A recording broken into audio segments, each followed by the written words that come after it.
Welcome to this special deep dive tailored just for you. Today, we're venturing into the really insightful world of causal AI. Yeah, it's a fascinating area. We've gathered a ton of information to explore how this, well, exciting evolution in AI is moving beyond just spotting connections Yeah, to actually understanding the why behind what we see happening. that's right. Think of traditional AI as maybe a master detective at noticing patterns. It might see, like, when ice cream sales go up in the summer, Mhm. so do crime rates. What causal AI lets us do, and what we're really going to delve into today, is investigate if there's an actual cause and effect link there. Hmm. Or if maybe something else entirely, like, the warmer weather, is actually driving both. The key thing here is moving beyond just observation to actual understanding the underlying mechanisms. Exactly. So our mission today, kind of mirroring how causal AI works, is to dig deeper. Yeah. We want to equip you with a solid understanding of the fundamental ideas, the key methods, and crucially, the real-world impact of causal AI. Make it accessible. Actually, give you a comprehensive but, digestible view of this really cutting-edge field. Okay, let's unpack this. What's the core difference then between the AI, lots of us know the traditional pattern spotting kind, and this causal AI? Okay, so the central distinction, really, it's about the level of understanding each type is aiming for. Traditional AI is brilliant at identifying statistical relationships, basically, things that tend to happen together. Right. So it might notice, for instance, that when a certain phrase pops up in customer feedback, there's often a dip in satisfaction scores. It spots that co-occurrence. Okay, it sees the connection, the correlation. Precisely. But causal AI, it takes a pretty significant step further. It's trying to understand the actual cause and effect relationships. It wants to figure out if that specific phrase directly causes the lower satisfaction. Is it just a sign, or is it the fundamental reason? Think of it like moving from seeing symptoms to actually diagnosing the root cause of an illness. Okay, so back to our ice cream and crime example. Traditional AI just sees both go up in summer. Yeah. Causal AI wants to know if buying more ice cream leads to more crime, or maybe the other way around, Or either. or neither. Or, like we suspected, maybe the hot weather encourages both ice cream buying and maybe changes how people behave in ways that affect crime rates. So distinguishing a trigger from just a coincidence. That's a perfect way to put it. Correlation, the ice cream and crime rising together, it doesn't tell us anything definitive about causation. Causal AI is fundamentally about uncovering that underlying causal link, or, just as importantly, showing that it isn't there. Okay, so we're shifting focus from just seeing what happens together to understanding what makes things happen. Why is this focus on causation such a critical step forward for AI? Oh, it's vital for several really big reasons. Yeah. Firstly, it leads to predictions that aren't just, statistically likely based on past data, Right. but are significantly more accurate and robust, especially when you hit new situations or things are changing. If an AI understands the why, it's much, much better prepared to adapt when things go off script. Better adaptability, basically. That makes a lot of sense. If it only sees old patterns, a new scenario could totally throw it off. Exactly right. Secondly, causal AI massively boosts explainability. It helps us get past that whole black box problem. Yeah, that's a big one. Where an AI makes a decision and we're left scratching our heads about why. Because it models cause and effect, the decision-making process itself becomes more transparent, more understandable. You can actually trace the logic. And that transparency, it builds trust, right? Yeah. And lets us debug and refine these systems better. Incredibly important for building trust, yeah. Yeah. Especially in areas like healthcare or finance. Yeah. You need to know why. Absolutely. Thirdly, by focusing on these causal links, causal AI might actually help us spot and maybe even mitigate biases in our data. Oh, interesting. How so? Well, if we understand the true drivers of an outcome, we're hopefully less likely to accidentally rely on, or worse, amplify, these spurious correlations that might be tied up with unfair biases. It offers potential for fairer AI outcomes. So it could genuinely lead to fairer AI systems. That's certainly the hope, the potential, yeah. Fourthly, understanding causation unlocks something really powerful: counterfactual reasoning. Counterfactuals. Yeah, the ability to ask what-if questions. Like, what if we rolled out this new policy? What would the likely outcome be? Correlation alone just can't reliably answer that. Wow. This ability to sort of explore alternative realities is incredibly useful for planning, for strategy, for risk assessment. It sounds like a superpower for planning, honestly. It kind of is. Yeah. And finally, all these points together, the robustness, the explainability, the fairness potential, the counterfactuals, they all lead to more effective interventions and ultimately just better decision making. Makes sense. If you know the true cause of a problem, you can tackle it at its root instead of just, putting Band-Aids on the symptoms. It leads to more targeted, more impactful solutions. This all sounds incredibly promising. I remember reading a quote, I think it was Judea Pearl, Ah, yes. to build truly intelligent machines, teach them cause and effect. That really sums up what we're talking about, doesn't it? It absolutely does. Judea Pearl is, a giant in this field, a foundational figure. And that quote just nails the fundamental shift causal AI represents. And actually, just this year, 2024, researchers at Google DeepMind published a paper that mathematically demonstrated that for AI agents to be truly adaptable, to handle changing conditions effectively, they must learn causal models. It's not just a nice to have. It seems to be like a fundamental requirement for the next level of AI. Wow. Okay, that really underlines the importance. So, all right, how do we actually do this? How do we give AI this cause and effect understanding? Yeah. What are some of the key techniques involved in causal inference? Okay, yeah. There are several key techniques causal AI uses. One important group involves Bayesian networks and causal Bayesian networks, or CBNs. Okay. So imagine drawing a map, like a flowchart, where different factors are nodes, and you draw arrows between them showing how one might influence another. These graphical models, specifically directed at cyclic graph stacks, they visually represent probabilistic dependencies and, crucially, our hypotheses about causal influences. So it's like mapping out educated guesses about connections. Kind of, yeah. It's about modeling our assumptions about how things work and then using data to test those assumptions. Mm-hmm. And we use something called conditional probability distributions, CPDs, to quantify the strength of those connections we've hypothesized. Right. What's really cool with CBNs is the do operator. Think of this like having the power to virtually reach into your map and force one factor to take a specific value. And then you see what happens to everything else downstream. It's like running a little virtual experiment inside the model. Right. And there's also the backdoor criterion, which is a concept that helps us figure out which other factors we need to adjust for or control for to isolate the specific causal effect we're actually interested in. That sounds like a smart way to simulate interventions without, messing with things in the real world first. Exactly. It allows that kind of exploration. Another really important technique involves structural causal models, SCMs. SCMs. These are kind of like more detailed, mathematically rigorous versions of CBNs. They also use DAGs, these visual maps, but they combine them with actual structural equations. These equations mathematically define the causal relationships, and they make a distinction between endogenous variables, things determined inside our model, and exogenous variables, which are influences coming from outside. The key here is using explicit math equations to define the causal links. So getting more precise with the math behind the arrows. Exactly. SCMs are especially good for modeling interventions and also for exploring those counterfactuals we mentioned, the what-if scenarios. They even have this concept of an atomic intervention, which is like a super precise, direct tweak of just one single variable to see its isolated effect. Okay, so we've got visual maps with probabilities and then these more detailed equation-based models. What else is in the causal AI toolkit? Well, another really interesting approach uses instrumental variables, or IVs. IVs. Sounds medical.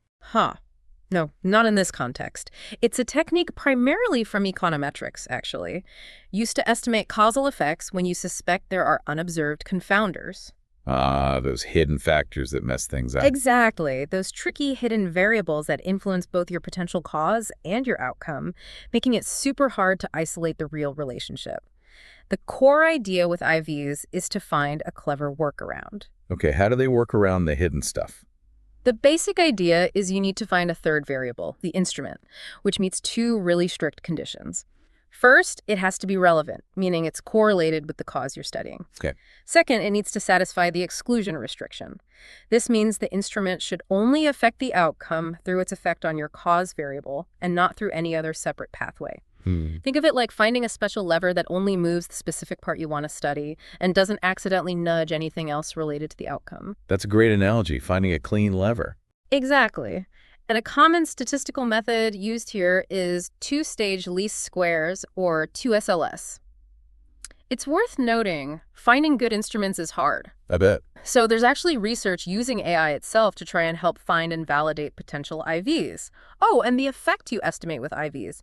It's often called the local average treatment effect, LATE, because it might only apply to the specific group of people whose behavior was actually changed by the instrument. Okay, that's quite specific, but very clever if you can find the right instrument. What other common methods are there? Okay, another big one is difference in differences, or DID. Did. Yeah. This is a neat approach you can use when you have two similar groups. One gets some kind of treatment or intervention, the other doesn't, the control group, and you observe both groups over time before and after the intervention happens. Right, like a before and after comparison, but with a control group. Exactly. The core idea is you compare how the outcome changes over time in the treated group versus how it changes in the control group. The clever part is assuming that, without the treatment, both groups would have followed similar trends anyway. The parallel trends assumption. Precisely. That parallel trends assumption is absolutely crucial. You're assuming that, absent the treatment, their trajectories would have stayed parallel. If that holds, the difference in the changes gives you an estimate of the treatment effect. Makes sense. You need that baseline comparison to be solid. You do. Then there's regression discontinuity design, or RDD. RDD. Okay. This one's really useful when treatment is assigned based on whether some specific variable crosses a sharp cutoff point or threshold. Like getting a scholarship if your score's above 90, but not if it's 89.9. Exactly like that. The key insight is that the people just barely above that cutoff who got the treatment are likely very, very similar to the people just barely below it who didn't in all other respects. So you can exploit that sharp cutoff to estimate the local causal effect right around that threshold. It's almost like a natural experiment happened right at that dividing line. So you compare the outcomes of those just on either side of the line. That's the essence of it. And we talk about sharp RDD, where the rule is absolute, like your scholarship example, and fuzzy RDD, where crossing the threshold only increases the probability of getting the treatment, but it's not guaranteed. Yeah. And the variable used for the cutoff, like your test score, that's called the running variable. Wow. Okay, we've covered quite a few distinct techniques there. Anything else fundamental we should mention briefly? Yeah, just to round things out, we should definitely mention the do calculus framework again, which we kind of touched on with Bayesian sets. Developed by Pearl, it's a formal set of rules, like mathematical logic, for reasoning about causality in interventions. Then there's the Rubin causal model, or RCM. This framework is built around the idea of potential outcomes. What would have happened to someone if they got the treatment versus if they didn't? It really highlights the core problem. You can never observe both outcomes for the same person at the same time. The fundamental problem of causal inference, yeah. Exactly. And we've mentioned counterfactual reasoning a few times, simulating those what-ifs using causal models, sometimes even boosted by generative AI now. And finally, it's important to know about causal discovery algorithms, things like the PC algorithm or TGES. These are algorithms that actually try to learn the causal structure that DAG the map directly from the observational data itself, rather than us having to specify it all upfront based on assumptions. So AI trying to figure out the causal map on its own, that's ambitious. It is, and challenging, but a very active area of research. Okay, that's a really impressive suite of tools. So causal AI clearly isn't just theory anymore. Where are we actually seeing it make a difference in the real world?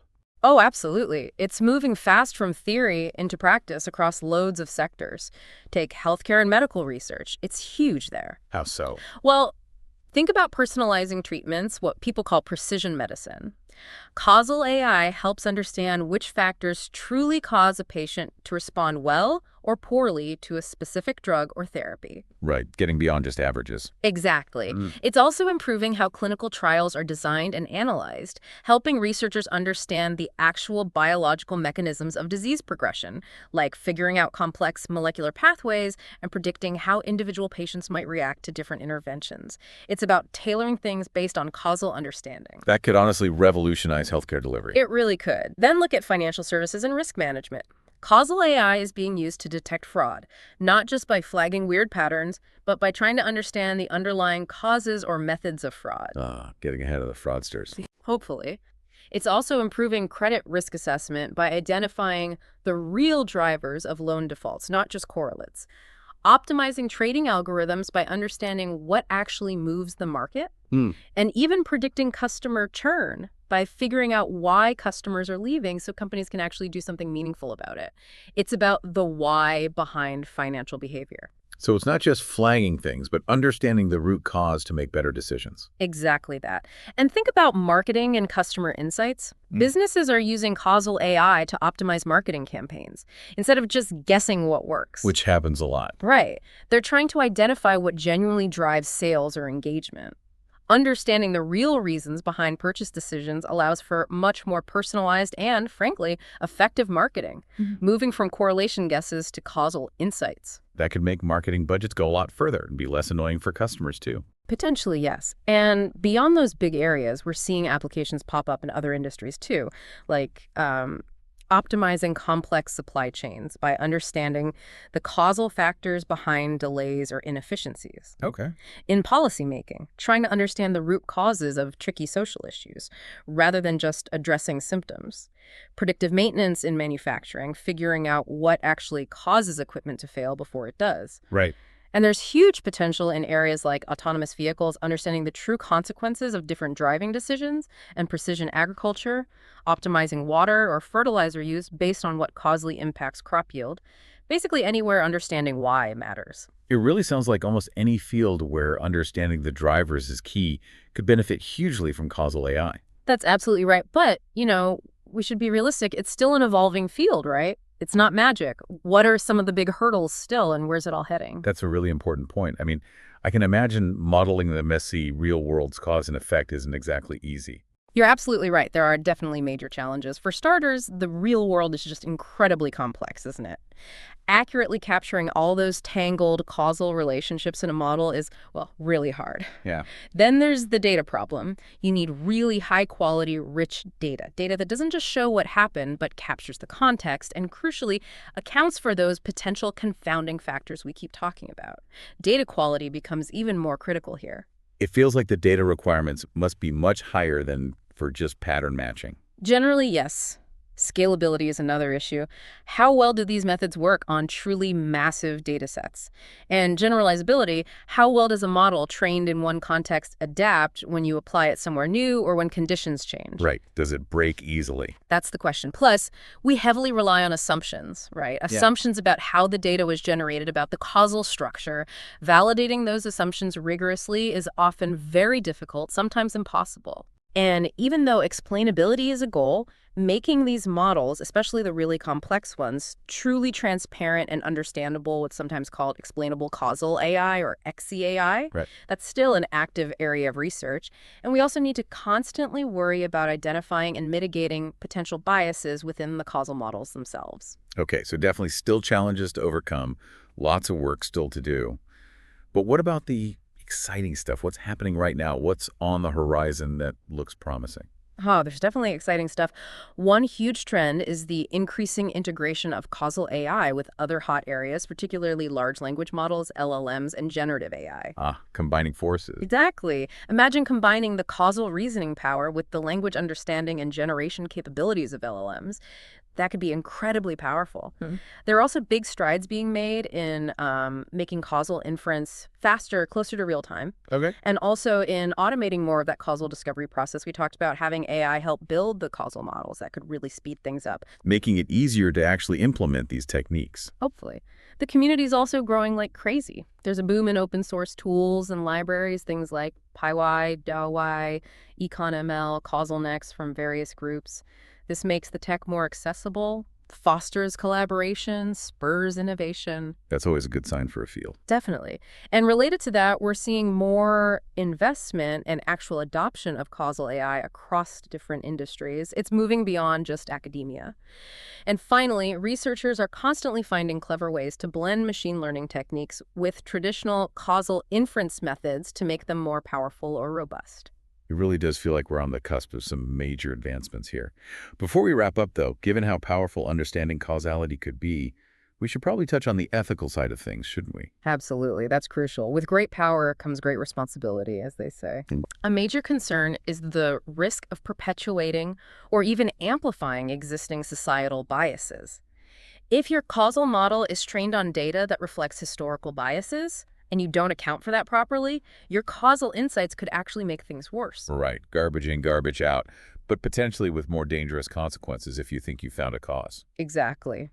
Then there's the complexity of assigning responsibility and ensuring accountability when decisions are made or influenced by these causal AI systems. Who's responsible if it gets it wrong? Yeah. Data, privacy, and security are also paramount, especially since causal inference often requires richer, potentially more sensitive data to work well. And overarching all this is the need to ensure fairness and equity in how causal AI is developed and deployed. We need to actively think about who benefits and who might be harmed. Are people working on guidelines for this? Yes, definitely. There are ongoing efforts globally to create ethical frameworks and specific guidelines for the responsible development and use of causal AI. It's a conversation that needs to happen alongside the technical development. That's good to hear. Well, we have covered a huge amount of ground in this deep dive into causal AI.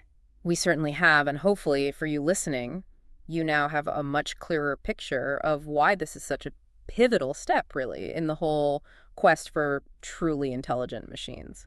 Yeah, that ability to go beyond just correlation, beyond just seeing patterns, to actually understanding cause and effect, it has really profound implications, doesn't it? Absolutely. It could change everything from, the medical treatments you get to the financial products available, even how companies understand and interact with you as a customer. And it's such a dynamic field. New techniques, new applications are popping up constantly. It really promises a future where AI can maybe not just predict, but truly understand and reason about the complexities of the world around us. This is definitely a space that's just full of potential for more aha moments, more exploration. We really encourage you to keep thinking about this. What questions did this deep dive spark for you? What real-world problems do you think causal AI might be able to tackle? Thank you so much for joining us on this exploration. We really hope it gave you some valuable insights into what is truly a transformative field.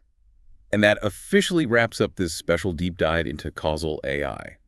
We hope you found it insightful, maybe a bit thought-provoking, if you're keen to explore more topics like this in the world of AI and tech. Yeah, definitely subscribe. Please do subscribe to the Before AGI podcast for more deep dives. And hey, if you like getting into the practical side, tutorials, more detailed insights, definitely check out my YouTube channel. That's Ian Ochieng, Aiochieng. Thanks again for joining us.